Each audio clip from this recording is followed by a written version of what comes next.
when Saudi women fought for their right to drive cars using social media. For some people, that might mean starting at 2%, and then the only goal there is to get from 2 to 3%, 3 to 4%. Don't fear failure, but be terrified of regret.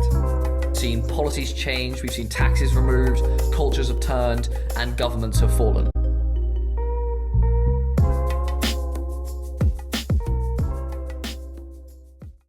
Hello, everyone, and welcome to our interview with Jenk Oz, who is our cover feature for issue 13.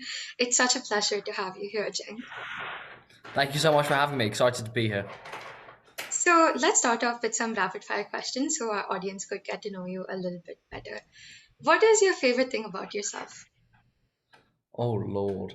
I make jokes about everything, which I think is probably my best. I think it's probably a quite good trait.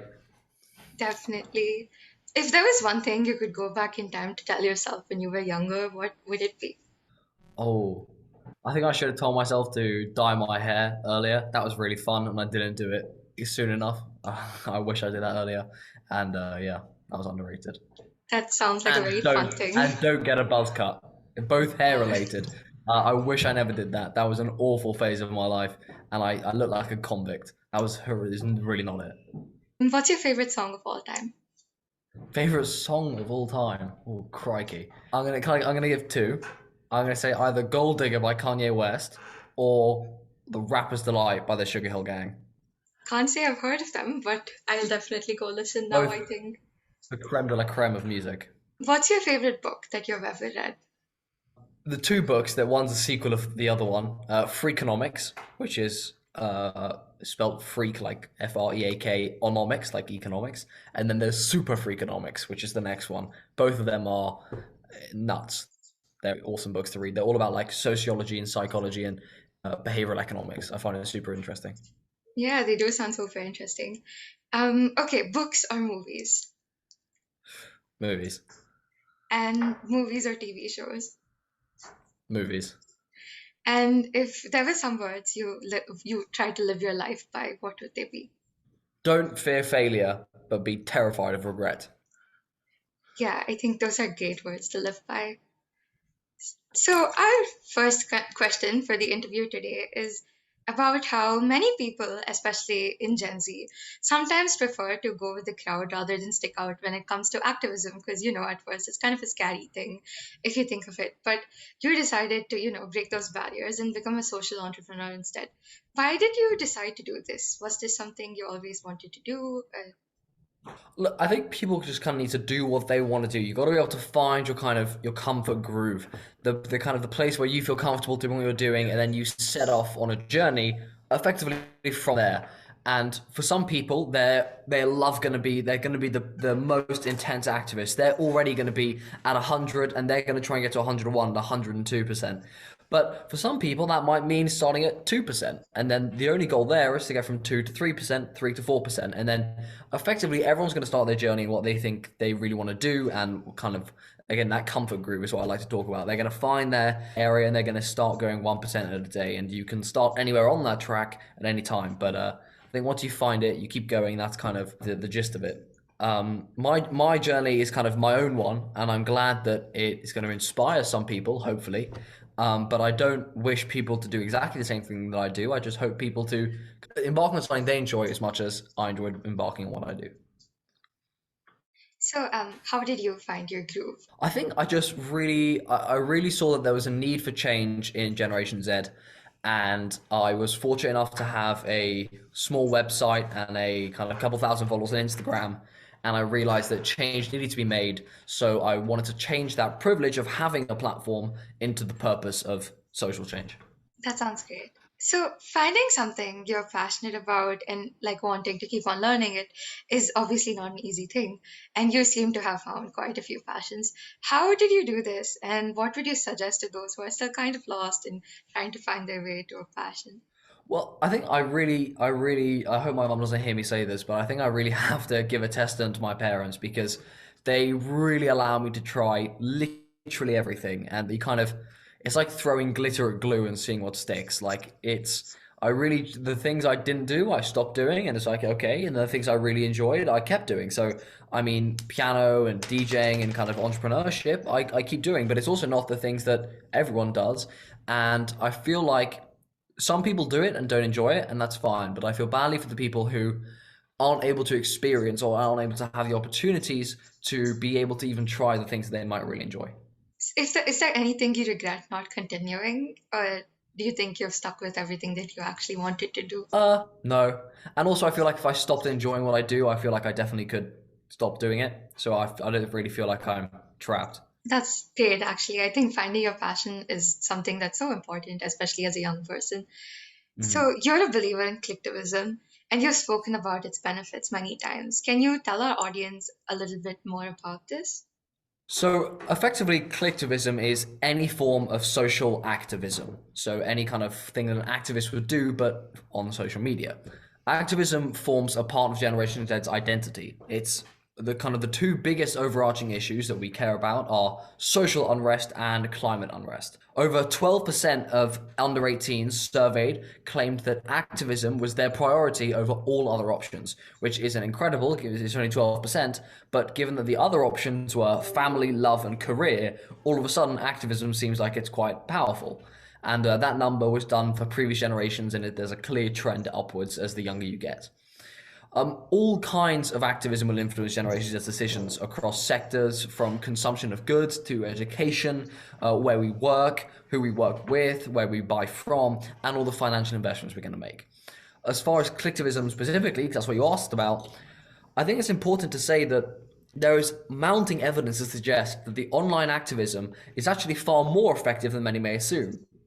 Research over the last decade has shown that collectivism can be a powerful tool to spread little-known ideas and publicize non-mainstream causes that don't necessarily get the attention that they might deserve.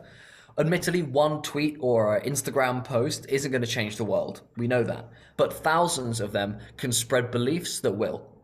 Injustices which have persisted for decades are only now getting that spotlight because of social media, because people are rising up using their media platforms. They're using their voice to bring attention and their media to drive awareness. And I mean, examples of that would be when Saudi women fought for their right to drive cars using social media, or young people took a stand on global period poverty and had taxes removed using websites and social media.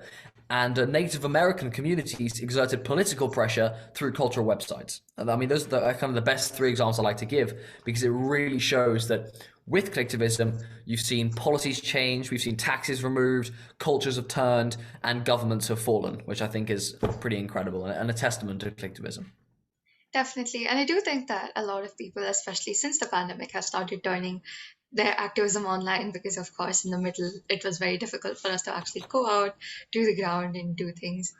Let's take a really quick break and play a round of song association game. Okay, the So, song association, here we go. for our audience, I'll just explain how the game works. I'll be giving Jenk some words, and he'll be telling us some songs which has these words in the lyrics.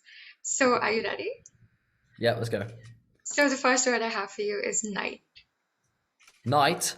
Yeah, like Night. There's a song from Cats which goes, nighttime darkens, sunny sensations. There you go.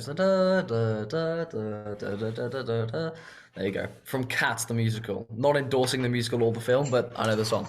Okay, the next word I have for you is dream. Dream a little dream of me. Louis Armstrong, classic. Can't go wrong there. Definitely. The third word I have for you is young. We are young. Again, classic. You gotta really. I want a challenge. I want something a bit harder than this. Okay, how about need? That might be easier, but Need. yes. Justin Bieber, what do you need? He's Canadian. You can't beat a Canadian at my own Ah, game. but that's wrong, isn't it? Aren't the lyrics what do you mean, not what do you need? They are. You're right. What do you mean? Oh, yeah. Oh yeah. Okay, need. I need one for need. Can I say needing? Sure, why not? Okay, Needing You by David Morales, classic 80s house track. Needing You. Yeah, there you go. And the last word we have for you is someone. Oh, Someone to Love, Queen, classic. Definitely. I'm a big Queen fan myself. Who isn't? Greatest British band of all time. Arguably greatest band of all time. Right, so now getting back to our questions, the next question we have for you is about how innovating and constantly coming up with new ideas seems to be an essential part of your job as an entrepreneur. How do you keep yourself on your feet and thinking creatively? I think the fact that I'm in the it's a Sunday, so no one's here, but I can show you that I'm in the Thread office today, and I think the fact that I can kind of sit here with all these young creative people and surround myself by them is really kind of what keeps the creativity flowing. And I mean, all credit to them. We found it really difficult during COVID because it's really hard over Zoom to kind of have that kind of creative collaboration going. I think the answer is just by surrounding myself by young, kind of creative thinking people. Have you ever faced, a creative block? If you did, how did you come over it? I don't think so. Also, keep in mind, I don't really write the articles. I don't write the articles on Thread themselves because the publishers do, and they're absolutely awesome. I'm sure one or two of them have probably faced writer's block at some point, but I'm happy to ask them and relay the answer as to how they got over it. But I personally haven't. But I also don't do that much writing, so I don't know if it's a valid point. That's great. Okay. And the last question we have for you is, as teens, we've been told that social media is a waste of time. And these days, it's rarely the case because, of course, a lot of us have turned to use social media very properly and use it for activism and a lot of other things. And a lot of people have also found it easier to share their thoughts online. Do you agree that social media can be used productively? And if you do, how do you think that we as Gen Z can, harness it to our full potential?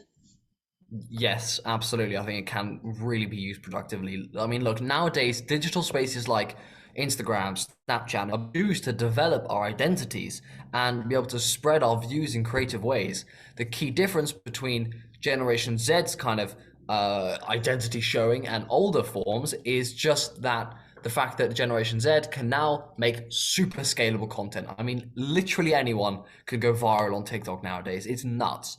So the impact of social media on activism cannot be understated.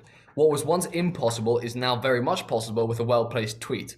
Efforts that once required mass mobilizations of door knockers of people to convince people to kind of join a cause can now really be done with, an Instagram Live. Look, social media is definitely the most powerful tool of communication, and its users are helping activists to build communities, raise awareness, and mobilize, and it helps activists like myself to both act and to react. We know that today's activists aren't going to be satisfied with just digital activism. So it's worth saying that digital activism alone doesn't do a whole lot. What you need is the awareness and the drive and the passion that digital activism can create, and then pair that with the footwork on the ground. It's the talking the talk and then walking the walk. And that's where you can really have big change happening at scale, is when you talk the talk in digital activism, you walk the walk, and you have a well-oiled procedure and function or website or wherever it happens to be to come out of it in order to make change. Yeah, definitely agree with how I guess one thing alone wouldn't be that big, I guess.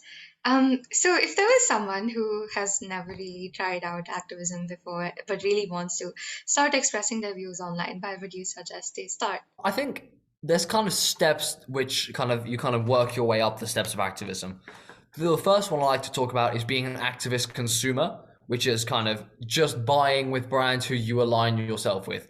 Not buying mass amounts of plastic bottles would be an example of that. Like stuff that you can do from your sofa is that's step one. Then you have lending your voice. So that's when you talk to friends, you use your social media to express your views and opinions and share content that you think is important. That's kind of step two, also can be done from your sofa. Then you get to step three, which is lending your feet. So this is where you kind of go out and like-minded people and you go to protests or you volunteer and you support from your feet using your energy. Then the fourth thing is joining an organization. And this is where you think about literally joining a movement and attending meetings. Then the next step is leading that movement. And then the final and sixth step to social activism is using that movement to enact change at a governmental level. Yeah, I think these are definitely some very useful tips for our audience. And I just want to quickly add, though, the fact that some people are going to start activism, they're going to go straight into step 4. They're going to join a movement immediately, and they're going to be in step 5 before you can say boo. But also, some people are going to spend their whole lives in between the 1 and 2s.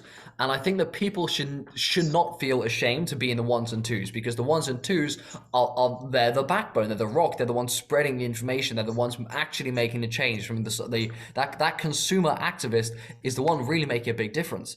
So I think that what the important thing is that we're all facing in the same direction. We all want social change. Some people are out here at 10s and some people are out here at 1s, but it's important that we're all facing the same way, and that's what really all matters.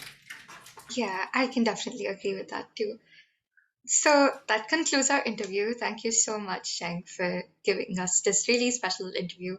We really hope you liked your time here as well. I absolutely did. Thank you so much. Thank you very much for having me, and I hope I can impart some knowledge.